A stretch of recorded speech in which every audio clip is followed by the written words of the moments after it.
Robin Hood, మైత్రి movies. మైత్రి మూవీస్లో ఇంతకుముందు నేను అంటే నాకు ఎంత మనసుకు దగ్గరైన కంపెనీ శ్రీమంతుడు, వాల్తేర్ వీరయ్య, రాబిన్హుడ్. నాకు ఒక చిన్న డౌట్ వచ్చిందమ్మాయి, నువ్వు చెప్పలేదు, నువ్వేమన్నా కెలుగుతావు అనుకున్నా కెలగలా నువ్వు, నేను కెలుగుతాను ఇప్పుడు. ఏమండి, నేను వచ్చిన దగ్గర నుంచి చూస్తున్నాను, ఎక్కడ పోస్టర్ కానీ ఎక్కడ నా ముఖం కానీ ఈ ఏరియాలో ఎక్కడ కనపట్లా. సార్ ఈ ఆన్సర్ మీరు వినాలి సార్, వినాలి, మీరే కాదు ప్రేక్షకులు కూడా వినాలి. ఎందుకంటే మిమ్మల్ని చూడాలంటే డబ్బులు ఇచ్చి టికెట్ తీసుకొని చూడాలి అని. అబ్బా, ఈ పిల్ల మొత్తం మీద మా ఊళ్ళో మాట్లాడినట్టు మాట్లాడిందండి. మా ఊళ్ళో వాళ్ళు చెప్పినట్టు చెప్పింది. నిజమేలే, నువ్వు కొంచెం తెలివైందనివి, కొంచెం కాదు బాగా తెలివైంది. అమ్మో, నువ్వు జాగ్రత్త నోట్ చేయి. ఎక్కడ ఒక్క బొమ్మ కూడా నాది కనపడలేదు, నేను ఎందుకు ఇక్కడికి వచ్చాను అని మీ అందరికీ డౌట్ రావచ్చు. కానీ నాకు తెలిసి మొన్న కల్కి, లగ్గం, జనక అయితే కనుక అంతవరకు చూసుంటారు నన్ను.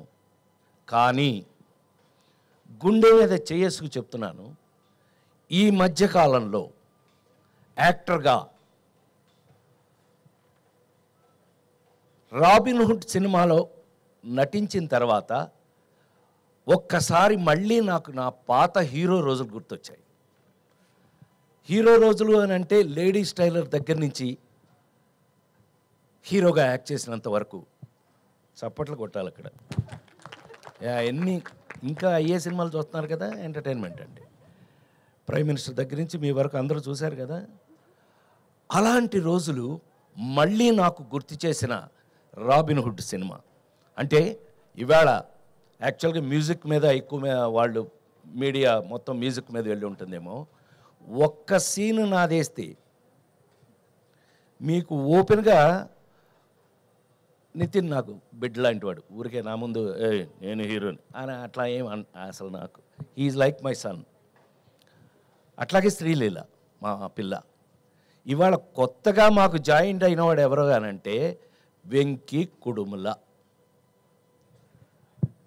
ఇతను ఇంతకుముందు 2 సినిమాలు బాగానే తీశాడండి అని అనుకున్నాను. కానీ ఇది విన్న తర్వాత, రాబిన్హుడ్ అనే ఈ సబ్జెక్ట్ విన్న తర్వాత, అందులో ఒక ఎంటర్టైన్మెంట్కి కేవలం ఒక కామెడీ, ఒకప్పుడు కామెడీ ఎలా ఉండేది, ఒకప్పుడు రాజేంద్ర ప్రసాద్ అనేవాడిని తీసేస్తే అంతకుముందు కామెడీ ఎలా ఉండేది, ట్రాక్. సినిమాలో ఒక ట్రాక్ వస్తే అది కామెడీ, ఇది అది. అక్కడి నుంచి హీరోయే కామెడీ. హీరో ఎలాంటి కామెడీ, ప్రైమ్ మినిస్టర్ దగ్గర నుంచి కామన్ మ్యాన్ వరకు మెచ్చుకునే కామెడీ. అంత గౌరవాన్ని దాన్ని తెచ్చుకుంటే, దాన్ని నేనెంత అదృష్టవంతుడిని అంటే 5 జనరేషన్లుగా దాటుకుంటూ మీ దాకా వచ్చి, వెంకీ అబ్బాయి హీరో విను, నువ్వు 5 జనరేషన్లు దాటుకుంటూ వచ్చాను నేను. చిరంజీవి గారు, క్షమించాలి, మా పెద్ద ఆయన నందమూరి తారక, విశ్వవిఖ్యాత నట సార్వభౌమ నందమూరి తారక రామారావు గారు, నాగేశ్వరరావు గారు, అదొక జనరేషన్. 2 కృష్ణన్నయ్య, సోన్బాబు అన్నయ్య, అదొక జనరేషను. చిరంజీవి గారు, నేను, మేమంతా ఒక జనరేషను. మహేష్ బాబు, జూనియర్ ఎన్టీఆర్, నితిన్, ఇదొక జనరేషను. ఇప్పుడు కొత్తగా జనరేషన్ వస్తుంది. మొత్తం 5 జనరేషన్లని దాటుకుంటూ మీ ముందు నిలబడిన నేను ఇంకా కూడా ఇలా ఫ్రెష్గా ఉండడానికి కారణం రాబిన్హుడ్లో నా క్యారెక్టర్ లాంటివి. ఈ విషయాన్ని మీరు రేపు 28వ తారీఖున థియేటర్లలో, ఈ మధ్య థియేటర్లో కూర్చొని హాయిగా ఫ్యామిలీతో చూసుకునే సినిమాలు లేవనే కంప్లైంట్ దాటి ఒక అద్భుతమైన ఫుల్ ఎంటర్టైన్మెంట్ మీకు మంచి కథతో, నేను అదే చెప్పాను. రాబిన్హుడ్ ఏంటండి, దొంగ. రాబిన్హుడ్ అంటే దొంగ కదండి, వాడు ఇంగ్లీష్ సినిమాల నుంచి దొంగ కదా. అవును, ఈ సినిమా ఈ కథ చూశాక మన ఇంట్లో కూడా రాబిన్ హుడ్ లాంటి దొంగ ఒకడు ఉంటే బాగుండు అనిపిస్తుంది మీ అందరికీ. ఇది గ్యారంటీ. ఇది కేవలం నేను ఒక ఫంక్షన్లో మీ అందరికీ మీ ముందు మాట్లాడడానికి నేను చెప్పట్లేదు.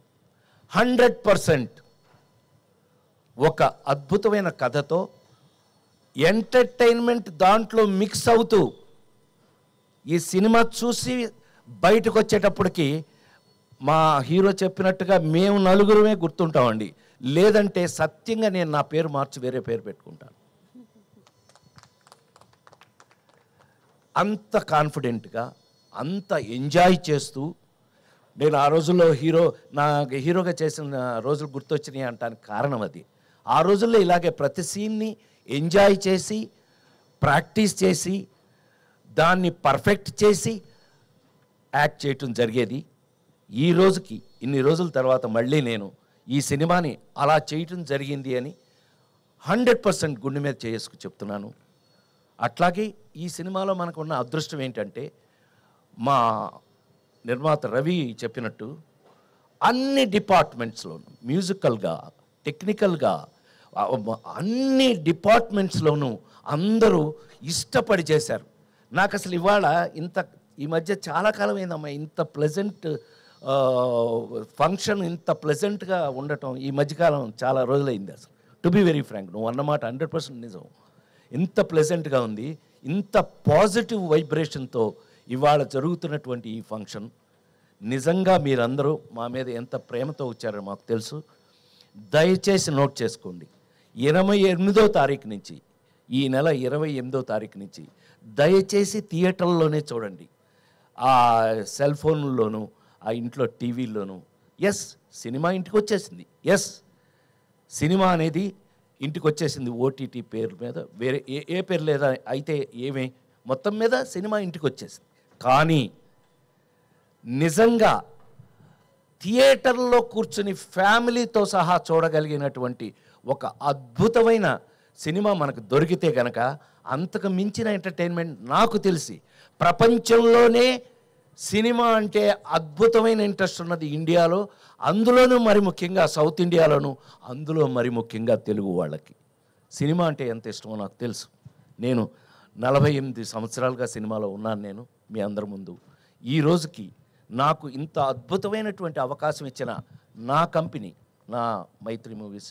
నేను శ్రీమంతుడికి మీకు విషయం తెలుసో లేదో అండి, శ్రీమంతుడి సినిమాకి జనరల్గా ఫ్యాన్స్ అందరూ ఇష్టపడతారు. అంటే నాకున్న అదృష్టం ఏంటంటే Chiranjeevi fans, Balakrishna fans, Nagarjuna fans, Venkatesh అందరి ఫ్యాన్స్ నా ఫ్యాన్స్. అది నాకున్న అదృష్టం. ఎందుకనంటే అందరికీ కావాల్సింది బేసిక్గా ఎంటర్టైన్మెంట్కి మించిందే ఉందండి. టెన్షన్స్ అన్నీ జీవితంలో మనకు కావాల్సినవి ఉన్నాయి. అందుకని మరొకసారి మీ అందరి ముందు సవినయంగా నేను రాబిన్ హుడ్ సినిమాని 100% మీరు ఫ్యామిలీగా వెళ్ళి 28వ తారీఖు నుంచి థియేటర్లో అద్భుతమైన థియేటర్లో ఆ ఫీల్ తోటి సినిమా చూడండి.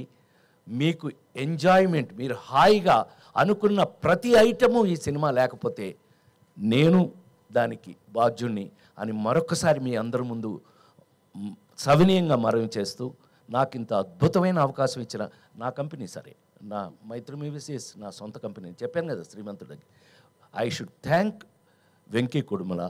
నువ్వు అంత అద్భుతంగా నన్ను ఇప్పుడు త్రివిక్రమ్ దగ్గర నుంచి, మీ గురువు త్రివిక్రమ్ దగ్గర నుంచి, అనిల్ రావుపూడి దగ్గర నుంచి అందరూ నా మీద ప్రేమతో ఈ జనరేషన్, నేను అన్నానే 5 జనరేషన్లు దాటి వచ్చానని, ఈ జనరేషన్ రచయిత దర్శకులు కూడా నాకు ఇలాంటి పాత్రలు రాయటం నా అదృష్టంగా భావిస్తూ, దీనికి అవకాశం ఇచ్చినటువంటి, మనం ఎప్పుడు అనుకుంటూ ఉంటాం, మీకు బాగా గుర్తుండి ఉంటుంది, ఆ నలుగురు సినిమా అప్పుడు చెప్పాను నేను, నాకంటే నాకు వచ్చిన అవకాశం గొప్పది అని.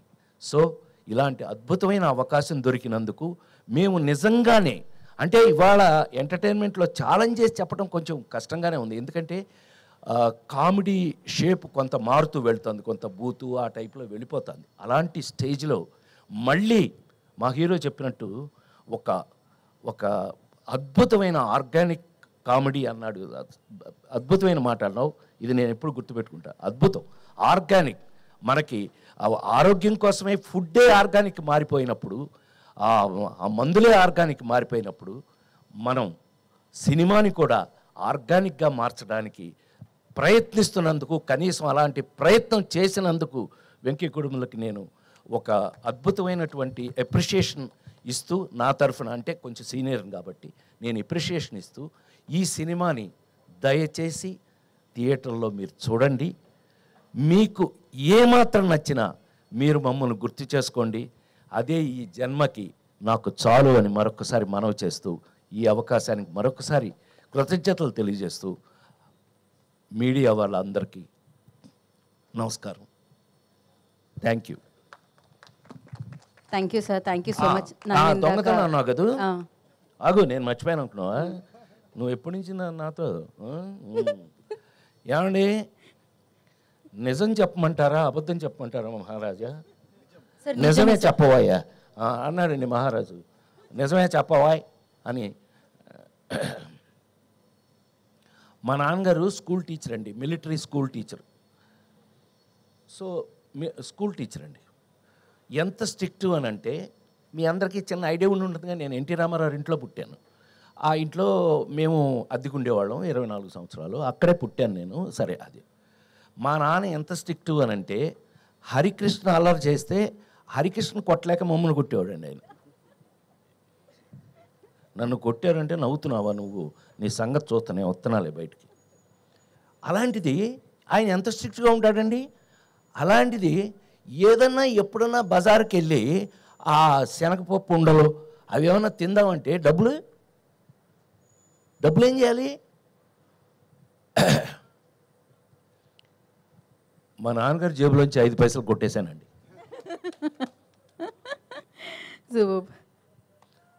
Let us frankly agree.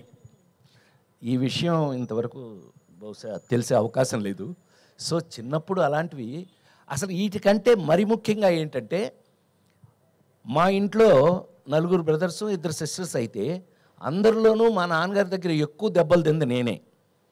కారణం ఏంటంటే, పక్కింట్లోంచి జామ చెట్టు ఎలా కనపడుతుండేదండి, దానికి గుత్తులుగా కాయలు ఉండేవి, అద్భుతంగా పండేవి.